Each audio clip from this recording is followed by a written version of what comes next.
Bueno, que el Señor les bendiga una vez más. Estamos acá reunidos en nuestro hogar y es un gran privilegio el que el Señor nos da siempre, respondiendo al deseo que todos nosotros tenemos de adorarle y exaltarle y también aprender de su palabra, porque sabemos que en ocasiones nos es muy difícil. A veces por enfermedades no podemos congregarnos, a veces no podemos congregarnos por cansancio físico, a veces no podemos hacerlo por diferentes situaciones, pero los devocionales que podemos tener en cada hogar, no precisamente como nosotros lo hacemos, sino lecturas sentados ya sea en la mesa, a la hora de cenar, en cualquier momento. Un devocional significa un tiempo apartado para alabar y exaltar el nombre de Dios, así como también aprender de su palabra. Nosotros hemos tomado a bien hacerlo de esta manera, para hacerlo de una manera formal, y gracias al Señor porque hemos entendido y hemos puesto en práctica lo que es la reverencia, no a un hombre, sino a lo que es verdad nuestro Señor. Sabemos de que este lugar, desde un principio, el Señor lo convirtió en un hogar cristiano, porque si recordamos bien, esta casa, pues era una casa donde había de todo anteriormente. Había de todo aquello que iba en contra de la voluntad del Señor. Más gracias al Señor que cuando comenzamos a servir en el ministerio nos dio el privilegio de que pusiéramos esta casa a la orden del servicio de su obra. Así es de que en esta noche vamos a ver algo que es muy importante en nuestra vida, y para eso vamos a ir a 2 capítulo número 5. Amén. Vamos a leer la palabra y vamos a leer el versículo 14 y el versículo 15 y luego vamos a orar para pedirle al Señor que nos guíe en esta noche, en esta pequeña enseñanza que sea de beneficio para nuestra vida. Dice la palabra del Señor en el versículo 14: porque el amor de Cristo nos constriñe, pensando esto, que si uno murió por todos, luego todos murieron. Y por todos murió, para que los que viven ya no vivan para sí, sino para aquel que murió y resucitó por ellos. Amén. Padre eterno que estás en los cielos, Señor, en esta hora, Padre, hemos leído su palabra, Señor, y son 2 versículos, Padre Santo, pero sabemos que el propósito de leer su palabra no solamente es leerla, Señor, por leerla, sino entender, Señor, el mensaje que usted nos quiere dar, Padre. Por eso, Señor, le pedimos en esta hora que sea usted, Señor, por medio de su Espíritu Santo, Señor, guiándome, Señor, para que pueda exponer, Señor, estos versículos, hacerlo, Señor, con autoridad, Señor, que usted me da, Padre, para que pueda, Señor, predicar su palabra. Yo le pido que me use, que sea usted hablando por mi persona y que sea usted, Señor, abriendo el corazón de los que estamos presentes, y aquellos, Señor, que van a escuchar en el futuro, sean, Señor, también, Padre, edificados, Señor, por esta palabra. En el nombre de Jesús le agradecemos, Padre, por el privilegio, Señor, que nos ha dado una vez más. Gracias, Señor. Amén y amén. Pueden tomar asiento.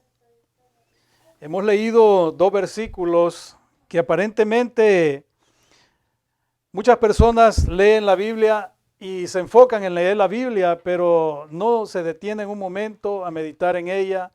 Tienen la cabeza inflada de conocimiento, pueden narrarle las historias que están en la Biblia, desde el primer versículo hasta el último versículo de cada libro.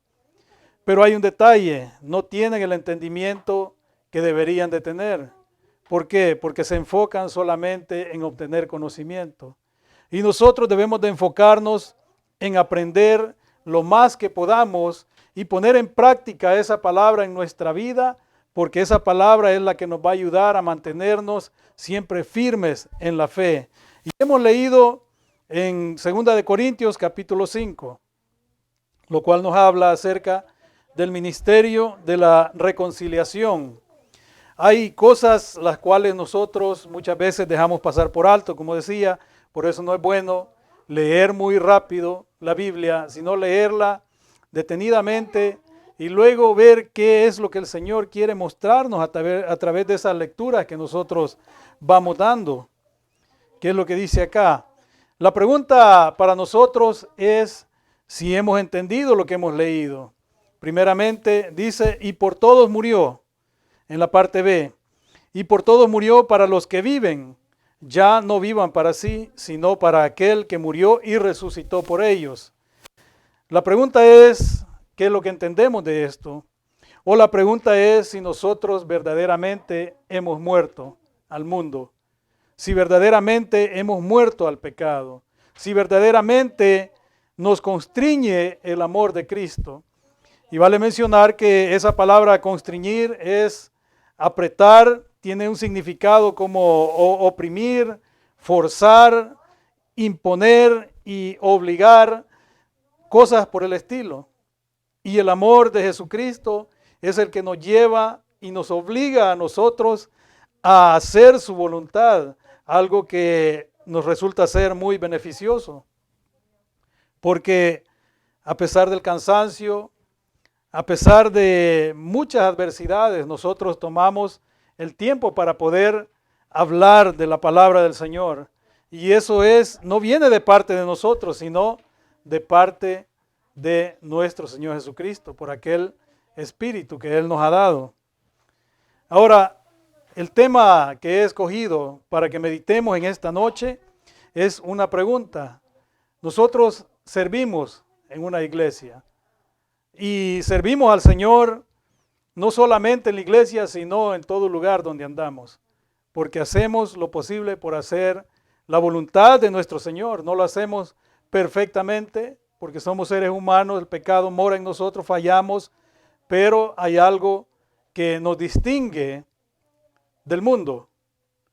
Y cuando digo el mundo, sabemos de que lo que el Señor dijo, ¿verdad? De que en la viña del Señor iba a haber trigo y iba a haber cizaña. Porque dentro de la iglesia hay personas que no son conversas y viven una vida como si estuvieran en el mundo. Pero nosotros hemos entendido el llamado del Señor. Muchas veces hemos tropezado, muchas veces hemos resbalado, muchas veces hemos caído, pero no nos hemos quedado revolcándonos en el pecado. Ahora, la pregunta que debemos de hacernos dentro de nosotros, conforme al tema que le he puesto, ¿hemos sido llamados por el Señor para servir en este ministerio? Hablando, ¿verdad?, del ministerio, de la reconciliación. Nosotros debemos saber que en esta vida nosotros estamos expuestos a pasar muchas situaciones, las cuales son vergonzosas, muchas situaciones de vergüenzas de todo tipo en nuestro diario vivir. Y eso implica tanto los que están en el mundo como los que estamos en el caminar del cristianismo. Pero hay una diferencia. El mundo sufre penas, sufre vergüenzas, pero ellos están muertos en sus delitos y pecados. Ellos no llegan a sentir lo que nosotros sentimos cuando nosotros nos avergonzamos por alguna situación. Pero no hay nada que nosotros no podamos sobrellevar en esta tierra. No hay nada que nosotros no podamos sobrellevar, puesto que sabemos que las cosas que nos suceden es por nuestras propias acciones y reconocemos que es el mismo pecado que mora en nosotros. Y esto es que muchas veces nosotros nos encontramos, ¿verdad?, con este tipo de situaciones vergonzosas en nuestra vida, pero como repito, tenemos un consolador en nuestra vida y ese es nuestro Señor Jesucristo. Ahora, esta semana voy a mencionar algo de lo que yo he experimentado. Esta semana que pasó, me sucedieron dos cosas que me avergonzaron en realidad. Primeramente, quiero mencionar acerca de un muchacho joven, moreno, como eso de las 6 de la mañana, cuando llegué a mi trabajo. Yo andaba meditando en unas alabanzas que iba escuchando camino al trabajo, todo cerrado, oscuro en la parte de atrás de la compañía cuando de repente apareció este muchacho moreno y sacó algo de entre sus manos y supongo que era una Biblia. Se agachó un momento y luego me salió al paso. Y yo recuerdo, no entiendo muy bien, porque en la Biblia, leyéndola en inglés, se usan palabras muy diferentes al vocabulario que se usa normalmente en lo secular. Pero recuerdo que él me mencionó con temor, con temblor, y rápidamente me mencionó lo que dice Romanos capítulo 10, del versículo 9 al 13. Él en alguna forma me estaba evangelizando, lo que yo pude entender. Y luego solamente me dijo eso, ¿verdad? Lo cual sabemos que al final dice que todo aquel, ¿verdad?, que crea en nuestro Señor Jesucristo, ese será salvo. Cuando dijo esto, en el versículo 13, solo me dijo, God bless you, go with God, o sea, que fuera con Dios, Dios me bendijo. Y de ahí para allá salí caminando avergonzado, porque es algo que muchas veces nosotros lo dejamos de lado y no lo hacemos, de hablar de nuestro Señor Jesucristo.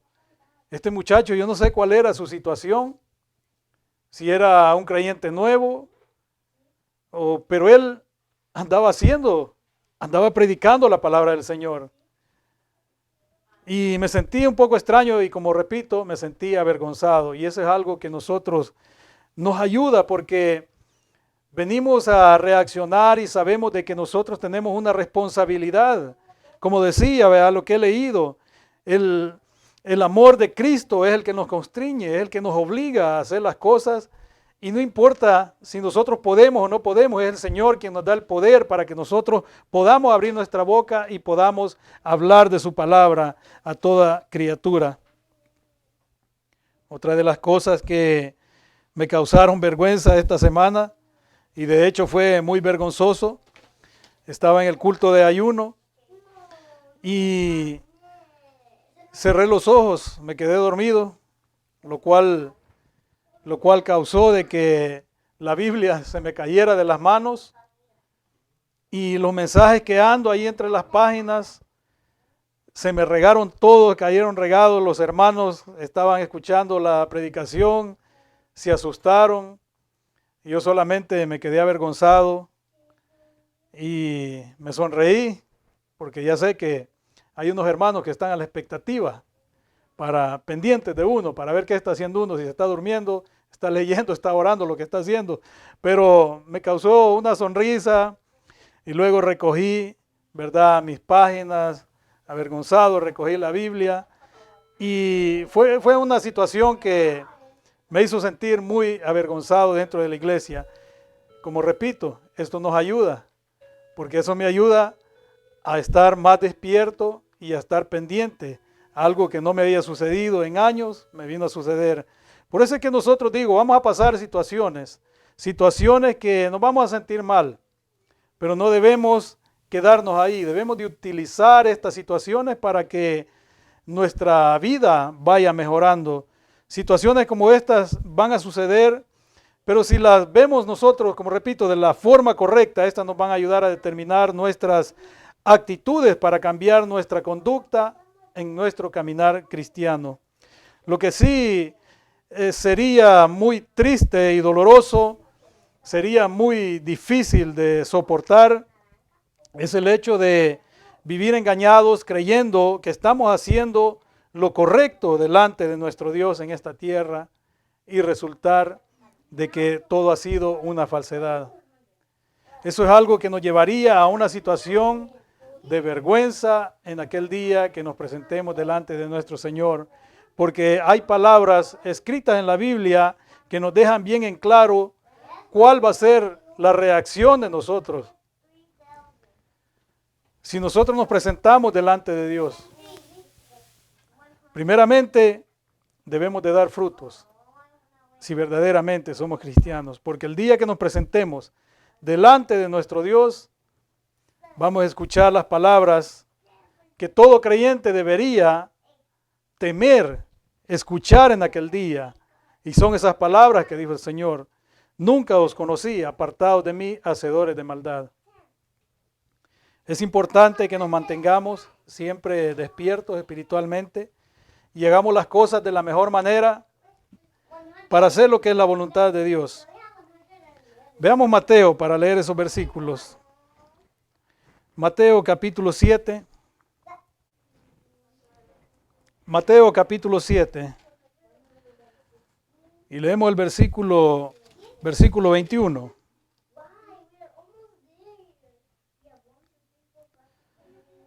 No todo el que me dice Señor, Señor, entrará en el reino de los cielos, sino el que hace la voluntad de mi Padre que está en los cielos. Muchos me dirán en aquel día: Señor, Señor, ¿no profetizamos en tu nombre? Y en tu nombre echamos fuera demonios, y en tu nombre hicimos muchos milagros. Y entonces les declarará: nunca os conocí, apartaos de mí, hacedores de maldad. Como decía, las cosas que nosotros podemos pasar, las vergüenzas que podemos pasar en esta tierra, no son de importancia, no son cosas que nos deben abrumar a mantenernos en esa vergüenza, sino ponerlas como un ejemplo en nuestra vida para poder mejorar, y que en el día que nosotros nos presentemos delante de nuestro Señor, las palabras que escuchemos no sean las que acabamos de leer, sino aquellas palabras que dice: pasa, buen siervo, en lo poco me fuiste fiel, sobre mucho te pondré, entra en el gozo de tu Señor. Esas son las palabras que nosotros debemos de anhelar escuchar. Muchas personas creen que Dios los ha llamado al ministerio, a trabajar en un ministerio, y eso nosotros debemos de meditar en la palabra. Como decía, no solamente podemos leer la palabra como hemos leído acá, el amor de Cristo nos constriñe, sino que debemos de meditar en ella, y efectivamente Dios nos llama. Dios nos ha estado llamando, Dios está llamando aún a los pecadores, pero la mayoría ignora cuál es el verdadero significado o el verdadero propósito de este llamado. Y esto tiene una razón: es que creen que son buenos, es que creen que son justos. Son varias las cosas que se deben tomar en cuenta antes de pensar en servir en un ministerio. Pero hay una cosa en principal. ¿Qué es lo principal que nosotros debemos de conocer acerca del llamado que Dios nos hace antes de nosotros pensar en servir en un ministerio? Las palabras que nuestro Señor Jesucristo dijo en capítulo 9, versículo 13 de San Mateo: id pues y aprended lo que significa misericordia quiero y no sacrificio. Un mandato del Señor, porque no he venido a llamar a justos, sino a pecadores al arrepentimiento. Entonces, ¿qué es lo más importante? Lo más importante es arrepentirse de todo corazón y volverse a Dios. ¿Cómo es que nosotros podemos tener la seguridad de que Dios nos ha llamado a servirle?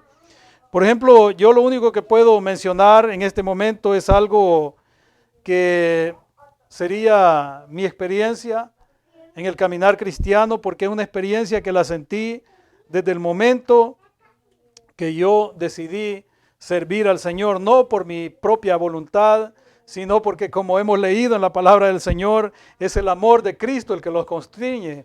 Y ese amor fue el que me llevó a ponerme al servicio del Señor, y desde entonces yo he venido viviendo una vida en una lucha constante, porque nunca vamos a llegar a la perfección. Nunca vamos a llegar a la perfección mientras estemos en esta tierra. El día que muramos, ese día se va a acabar nuestra lucha. Y hablando de mi experiencia, lo que yo he logrado experimentar dentro de mi ser, es que hay una necesidad intensa en el interior de todo aquel que ha creído en la palabra del Señor, y hay un deseo por servir al Señor e identificar esos dones del Espíritu, comenzando, ¿verdad?, por discernir cuál sea la voluntad de Dios en nuestra vida. Porque si nosotros no aprendemos a discernir lo que es la palabra del Señor, entonces vamos a ir caminando a ciegas y vamos a querer hacer las cosas a nuestra manera. Vamos a querer hacer las cosas como nosotros pensamos que es mejor. Por eso debemos de detenernos y no leer corridamente la palabra del Señor. Detenernos a meditar. Porque si no aprendemos a discernir, no vamos a saber qué es lo que el Señor demanda de nosotros. Y como decía, el Señor ha dicho, id y aprended lo que es misericordia. Ahora, podría decir yo de que esa es la evidencia más contundente que todo cristiano verdadero debe de tener. Aquel deseo de servir, pero no solamente decirlo con palabra o sentir, ¿verdad? Un emocionalismo, una emoción, sino un deseo interno. Y ese deseo interno lo va a guiar a una obediencia que no importa si lo ponen en la puerta, no importa si está limpiando baños, no importa si está colocando a los hermanos, no importa si está predicando, no importa el privilegio que tenga. El entendimiento lo va a llevar a la obediencia. Y va a hacer las cosas sin murmurar, con gozo, con alegría, porque va a saber en su interior de que lo está haciendo para nuestro Dios. Porque al discernir lo que es la voluntad del Señor, nosotros serviremos con un amor profundo que nazca de nosotros. Y como mencioné al principio, esto no viene de nosotros, sino del Espíritu que Dios nos da. El Consolador que Él prometió que vendría. Es Él el que nos hace sentir comprometidos. Es Él el que nos hace sentir el deseo de entregarnos, de entregar nuestra vida al servicio de nuestro Señor. Tanto así que no sentimos el deseo de volver atrás. Nos sentimos incapaces de hacer cosas que vayan en contra de la voluntad de Dios. Muchas veces le fallamos al Señor. Muchas veces pecamos voluntariamente. Muchas veces pecamos involuntariamente. Pero nosotros sabemos a dónde podemos correr. ¿A dónde está nuestro consuelo? ¿Quién es el que nos va a dar la guianza? Y es el Espíritu del Señor el que nos guía a un arrepentimiento y a volvernos a Él. Es el Señor que nos hace sentir comprometidos y nos hace sentir esa incapacidad de caer en errores y permanecer en el error. Él nos da la capacidad de dominio propio para que reconozcamos nuestras fallas y vengamos corriendo a Él buscando el perdón que tanto necesitamos. Porque como decía, aún dentro de la iglesia muchos creen haber sido llamados, pero su comportamiento es como el de los Gálatas, y podemos mencionar cuando el apóstol Pablo les decía, oh Gálatas insensatos, ¿quién os fascinó para no obedecer a la verdad? A vosotros ante cuyos ojos Jesucristo fue presentado claramente entre vosotros como crucificado. Muchos desean dejar de lado la verdad y seguir aquel consuelo humano que se les ofrece. Ya lo he mencionado antes, y ese consuelo no nos va a servir de nada en aquel día. Si el consuelo que nosotros buscamos, queremos que despierte una esperanza en nosotros, debemos de reconocer que la única esperanza que nosotros tenemos es arrepentirnos de nuestros pecados y volvernos a nuestro Señor, dejar de lado el pecado y seguir caminando buscando el blanco perfecto que es Jesucristo. Esa es la única esperanza que tenemos. No podemos decir que nosotros vamos a vivir en un pecado permanente y que tenemos esperanza por estar dentro de una iglesia, por estar sirviendo en un privilegio. La única esperanza es arrepentirse de todo corazón y volverse a nuestro Dios. Debemos de hacer algo, preguntarle a nuestro Padre Celestial si en realidad hemos sido llamados. Esa pregunta debemos de hacérsela a nuestro Padre en oración. Pero antes de preguntarle al Padre si en realidad Él nos ha llamado, Definitivamente antes debemos nosotros autoanalizarnos, no ver en los hermanos, no ver las actitudes de los hermanos, sino autoanalizarlos nosotros mismos si estamos en la fe. Y si hemos nosotros hablado del Evangelio en alguna forma a alguna persona, a un familiar, a un amigo, a un compañero de trabajo, y lo hemos hecho con un anhelo de que ellos también experimenten la paz que solamente el Señor nos puede ofrecer, entonces sí podemos decir nosotros o podemos considerar de que sí estamos en la fe. Porque eso es lo que el Señor hace. El amor del Señor nos constriñe y eso nos lleva a hablar de su palabra. Si nosotros estamos en la fe, sin duda alguna, podremos descubrir cuáles son esos dones que nos llevarán a servir de la mejor manera a nuestro Dios. Comenzando por la obediencia a su palabra. El Señor nos ha llamado con un propósito y ese propósito se va a ver cumplido en nosotros si verdaderamente hemos creído. Dice el versículo 15, y por todos murió, para que los que viven ya no vivan para sí, sino para aquel que murió y resucitó por ellos. Ahora la pregunta nuevamente. Cuando está diciendo acá, dice que por todos murió, para que los que viven ya no vivan para sí. Nosotros vivimos. El mundo está muerto en sus delitos y pecados, pero nosotros tenemos vida. Él vino y nos dio vida cuando nosotros vivíamos igual que el mundo, muertos en delitos y pecados. Él nos dio vida, ahora vivimos. Pero dice acá bien claro la palabra de que no debemos de vivir para nosotros, sino debemos de vivir para aquel que murió y resucitó por nosotros. Y ese es nuestro Señor Jesucristo. Sin embargo, nosotros muchas veces dejamos pasar por alto, como decía, lo que es lo que nos enseña la palabra del Señor. Si nosotros descubrimos en ese deseo que decimos sentir, si nosotros descubrimos que nuestra motivación está basada solamente en llenarnos de conocimiento, pero no llegamos a tener ningún entendimiento de la palabra del Señor, definitivamente es necesario nacer de nuevo. Porque todo aquel que nace de nuevo es una nueva criatura. Y los deseos que antes sentía ya no los tiene. Hoy el deseo es conocer más de nuestro Señor.